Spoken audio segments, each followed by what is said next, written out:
Hi learner, this is Gaurav Sharma, welcome to MGC. इस video में हम लोग बात करेंगे एसेक्सुअल मोड ऑफ रिप्रोडक्शन के या एसेक्सुअल टाइप ऑफ रिप्रोडक्शन के एक मोड को जिसको हम वेजिटेटिव प्रोपगेशन के नाम से जानते हैं। बच्चों, वेजिटेटिव प्रोपगेशन में मैंने देखा अक्सर डाउट होते हैं बच्चों को, और ऐसा को इसमें कोई बहुत ज़्यादा बड़ी बात नहीं है, काफ़ी सिंपल से आप देखेंगे। वेजिटेशन का मतलब है, वेजिटेटिव का मतलब है वेजिटेशन से। यहाँ पे वेजिटेशन से मतलब है यानी कि वेजिटेटिव पार्ट से, तो ये रिप्रेजेंट कर रहा है वेजिटेशन को, या फिर मैं कह सकता हूँ कि जो वेजिटेटिव पार्ट्स होते हैं उनको रिप्रेजेंट कर रहा है। अब वेजिटेशन यानी कि जब आप कोई सब्जी देख रहे हो, जब कोई आप प्लांट देख रहे हो, तो उसके सेवरल पार्ट्स हैं। जब आप देखते हो कि उसकी रूट्स हैं, आप देखते हो कि उसका स्टेम है, आप देखते हो कि उसके ऊपर लीव्स हैं। अब यही जो पार्ट्स होते हैं ये नया प्लांट बनाने में केपेबल हैं। देखो होता क्या है कि जब हम एसेक्सुअल और सेक्सुअल रिप्रोडक्शन देख रहे हैं तो कुछ प्लांट्स ऐसे हैं या मैक्सिमम प्लांट्स ऐसे हैं जो सेक्सुअल रिप्रोडक्शन से प्रोड्यूस हो रहे हैं, लेकिन कुछ ऐसे भी हैं जो एसेक्सुअल मोड ऑफ रिप्रोडक्शन को अपनाते हैं। वो आते हैं किसमें? वेजिटेटिव प्रोपगेशन के अंदर। किसमें आते हैं? वेजिटेटिव प्रोपगेशन के अंदर। या मैं कहूँ कि मैनी प्लांट्स ऐसे हैं, काफ़ी सारे प्लांट्स ऐसे हैं जो न्यू प्लांट कैसे बना रहे हैं, जो न्यू प्लांट बना रहे हैं इस वेजिटेटिव प्रोपगेशन की हेल्प से, राइट? जो न्यू प्लांट बना रहे हैं, जो न्यू प्लांट डेवलप हो रहे हैं, कैसे हो रहे हैं? With the help of the vegetative propagation से, राइट? अब जैसे कि बाय रूट्स में क्या होता है कि रूट्स के थ्रू यानी कि नया प्लांट का डेवलपमेंट होना, जिसमें कि आप लोग एग्जांपल पढ़ते हैं किसका? स्वीट पोटैटो हो गया या दलिया हो गया। दलिया जैसे कि आपको ये स्क्रीन पर देखने को मिल रहा है, स्वीट पोटैटो हुआ, दलिया हुआ, ये एग्जाम्पल हैं जो बाय रूट्स डेवलप होते हैं। उसके अलावा अगर हम बाय स्टेम की बात करें कि जो स्टेम से जिनका प्रोडक्शन हो रहा है, यानी कि एक न्यू प्लांट जो बन रहा है वो उसके स्टेम से डेवलप हो रहा है, वेजिटेटिव पार्ट है स्टेम, तो वो हुआ आपका, जैसे आप एग्जांपल पढ़ते हो पोटैटो का या जिंजर का, जैसा कि आपको ये स्क्रीन पर देखने को मिल रहा है, एक पोटैटो है, जिंजर आपको देखने को मिल रहे हैं। तो ये डेवलपमेंट कर रहे हैं बाय स्टेम डेवलपमेंट, जिसका हमें देखने को मिल रहा है। उसके अलावा आपने देखा होगा ब्रायोफाइलम को, आपके एनसीईआरटी में भी डायग्राम मेंशन है लीव्स के थ्रू, जैसे कि आप इस स्क्रीन पर यहाँ पे देख सकते हैं ब्रायोफाइलम को। तो ब्रायोफाइलम जो है, देखो लीव्स आपको दिख रही है स्क्रीन जो है कि लीफ नोचेस जो हैं ये क्या कर रहे हैं? बर्ड्स आपको देखने को मिल रहे थे, बियर बर्ड्स, और ये डेवलप होंगे आगे जाके एक न्यू लीफ के अंदर, राइट? तो ये ब्रायोफाइलम से आप कई इसको, ये एक बर्ड होती है, कई बार बच्चे इसको उस बर्डिंग प्रोसेस से रिलेट कर लेते हैं। देखो वो एक अलग प्रोसेस है, यहाँ पे भी बर्ड निकलती है, ये भी डेवलपमेंट हो रहा है, लेकिन ये बाय लीफ हो रहा है, वो बर्डिंग प्रोसेस अलग है। कई बार बच्चे रिलेट करते हैं कि सर क्या ये बर्डिंग, क्या वो बर्डिंग एक जैसी है? वो बर्डिंग प्रोसेस अलग है बच्चों। ये एक नॉच, ये बर्ड अलग निकली है एक लीफ से, ये एक लीफ से निकली है, ठीक है, इसलिए हम इसको बाय लीफ बोल रहे हैं। वो एक पूरी की पूरी अपनी प्रोसेस है बर्डिंग की, जैसे आप बर्डिंग इन यीस्ट देखते हो, बर्डिंग इन हाइड्रा देखते हो। हाँ, ये बात भी ठीक है कि आपकी वो भी एक बर्ड जो है वो एक पेरेंट हाइड्रा से निकलती है, पेरेंट यीस्ट से निकलती है, लेकिन अलग अलग है। वो एक हम एक एनिमल्स में देखते हैं, यहाँ पे हम एक प्लांट की बात कर रहे हैं, ठीक है, वो एक अलग ऑर्गेनिज्म है, ये एक अलग ऑर्गेनिज्म है, इस तरह से, तो उसको हम रिलेट नहीं करते। इससे आगे की हम लोग जो बात करेंगे, आगे जो आता है बच्चों, आगे जो आता है वो आता है आर्टिफिशियल मेथड। मैंने देखा है अक्सर इसमें भी बच्चों को डाउट होते हैं इस आर्टिफिशियल मेथड के अंदर। देखो ये आर्टिफिशियल मेथड क्या होते हैं? आर्टिफिशियल मेथड का मतलब है कि मैन मेड।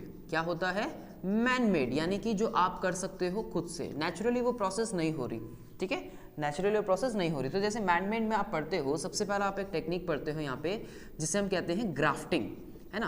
देखो ग्राफ्टिंग में क्या होता है, बहुत सिंपल तरीके से समझेंगे। मान लो कि आपका एक पेड़ है, इसमें दो पार्ट होते हैं, एक अपर पार्ट हो गया, माने कि ये आपका कोई एक बड़ा स्टेम हो गया, ठीक है, माने कि ये आपका एक बड़ा स्टेम हो गया, ठीक है, ये अलग है और ये एक अलग है, ये एक अलग ट्री है, ये एक अलग ट्री है, राइट? अब इसके दो पार्ट्स होते हैं, ठीक है, ये लोअर पार्ट हो गया मान लीजिए, माना क्या है हाई और ये एक अपर पार्ट हो गया, ठीक है। तो ये एक अपर पार्ट, एक लोअर पार्ट। जब हम इसको कट करते हैं तो यहाँ पे अब हम ग्राफ्टिंग का सबसे पहले तो ये देखना है कि हम उसका यूज़ क्यों करते हैं।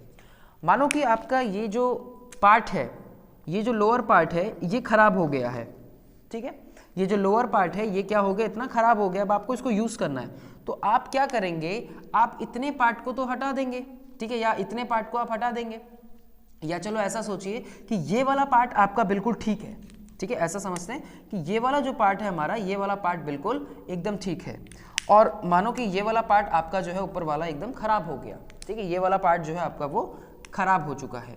तो आप क्या करेंगे, ऐसे में आप इतने पार्ट को हटा देंगे, ठीक है, आप इतने पार्ट को क्या करते हैं, आपने इतने पार्ट को हटा दिया और आपने इसका ये अपर पार्ट निकाल के या कट करके जो भी सही प्लांट आपको लगा, आपने इसके ऊपर क्या कर दिया, उसको लगा दिया।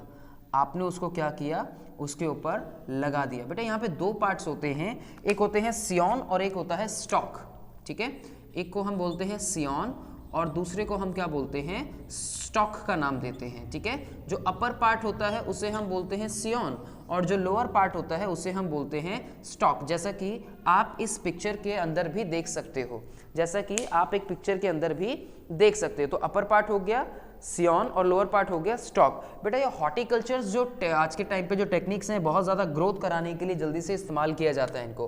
तो आपको इसमें ध्यान क्या रखना है कि जब भी हम इसको कट कर रहे हैं, जब भी हम इसको कट कर रहे हैं, अभी मैं और भी बताऊंगा बातें इसके बारे में, जब भी हम इसको कट कर रहे हैं तो हमें ये देखना है कि इनका जो डायमेंशन है हमें उसका ध्यान रखना है।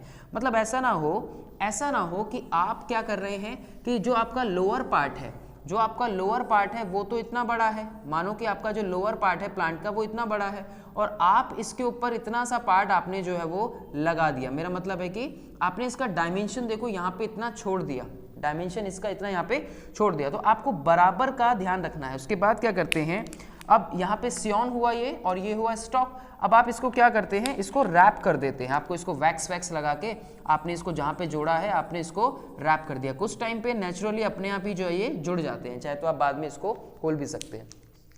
सवाल यहाँ पर ये कि सर कौन सा पार्ट ग्रो करेगा और ये कहाँ पे देखने को मिलता है। आपको कई प्लांट्स में देखने को मिल सकता है, मैंगो हुआ, एप्पल हुआ, बहुत सारे एग्जाम्पल्स हैं इसके। लेकिन अब मान लो कि ये जो आपका पार्ट जो है ये एप्पल वाला है, ठीक है, मान लो ये कि ये वाला जो पार्ट है आपका ये एप्पल का है और ये जो पार्ट है आपका अपर वाला ये मैंगो का है। तो सवाल ये कि सर ग्रो कौन सा करेगा, एप्पल करेगा या मैंगो करेगा। तो ऑब्वियस सी बात है कौन करेगा, मैंगो करेगा। यानी कि जो हमारा सियॉन वाला पार्ट होगा वो क्या करेगा, वो ग्रो करेगा। जो सियॉन वाला पार्ट होगा वो आगे जाके ग्रो करेगा। तो एक कम टाइम में जल्दी ये काम हो जाता है और इसमें बच जाता है, जो बाकी का पार्ट है प्लांट्स के वो बच जाते हैं, वो सेव हो जाते हैं। बच्चों इसी तरीके से आई होप कि आपको ये चीज़ समझ आई हो, ठीक है। तो अगला जो पार्ट आती है इसके अंदर, जो एक अगली मैनमेड टेक्निक आती है वो आती है लेयरिंग, ठीक है।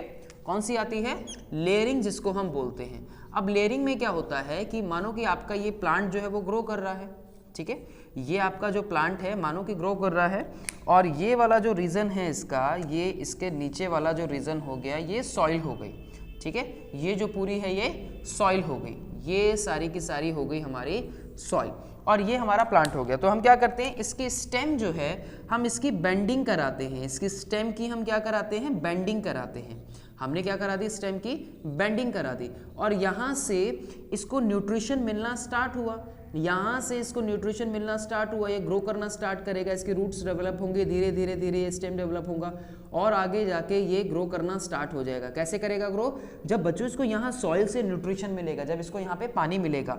सेम उसी तरीके से हम इसकी भी लेयरिंग करा सकते हैं, हम इसको भी बेंडिंग करा के दोबारा से। तो ये एक प्रोसेस कॉन्टिन्यूसली चलती रहेगी, ये एक प्रोसेस कॉन्टिन्यूसली चलती रहेगी। अब देखो यहाँ से एक लेयर निकली है, ये एक लेयर यहाँ से निकली है और एक नई लेयर का फॉर्मेशन होगा, इसलिए हम इसको इस प्रोसेस को लेयरिंग का नाम देते हैं। जैसा कि आप इस पिक्चर के अंदर भी देख सकते हो, आपको आसानी से यहाँ पे देखते ही अब समझ आ रहा होगा। बेटा बहुत सारे प्लांट्स होते हैं जैसे जैस्मिन हुआ, स्ट्रॉबेरी हुआ, जिनके अंदर हम लेयरिंग को आसानी से कर सकते हैं। दूसरी बात यहाँ पे जो अनदर प्रोसेस आती है एक मैनमेड तरीके में, जिसको आप बोलते हो कटिंग का, जिसे हम नाम देते हैं, ठीक है, जिसे हम कटिंग का नाम देते हैं। तो कटिंग तो आपने सुना होगा, रोज का जैसे एग्जाम्पल है, ठीक है, जैसे शुगर केन का एग्जाम्पल है इसमें सबसे बेस्ट। तो हम क्या करते हैं कि स्टेम हमने कट किया और दूसरी जगह दूसरी सॉइल में लगा दिए। तो आमतौर पे आप लोगों ने देखा होगा, जैसा कि आप पिक्चर में भी देख सकते हैं, रोज का एग्जाम्पल है या फिर आप गन्ने का एग्जाम्पल इसमें ले सकते हैं, शुगर केन का। तो इसको हम आसानी से कट कर सकते हैं, राइट। आई होप कि आपको ये चीज़ अच्छे से समझ आई हो, जिसमें हम वेजिटेटिव प्रोपगेशन में बाय स्टेम, जो कि एक नेचुरल मेथड, जो कि एक by stem, by root, by leaves एक नए प्लांट को ग्रो कर सकते हैं। बहुत सारे प्लांट्स में इसका इस्तेमाल किया जाता है। दूसरी तरफ जो मैनमेड या फिर जो आर्टिफिशियल मेथड्स होते हैं, जिसमें आप ग्राफ्टिंग, लेयरिंग और कटिंग के वेरियस एग्जांपल्स को डिस्कस करते हैं, जो अभी हमने यहाँ पे इस वीडियो में बात की। अगर आपको वीडियो पसंद आई है तो इसको लाइक करें, अपने दोस्तों के साथ शेयर करना ना भूलें। Thanks for watching.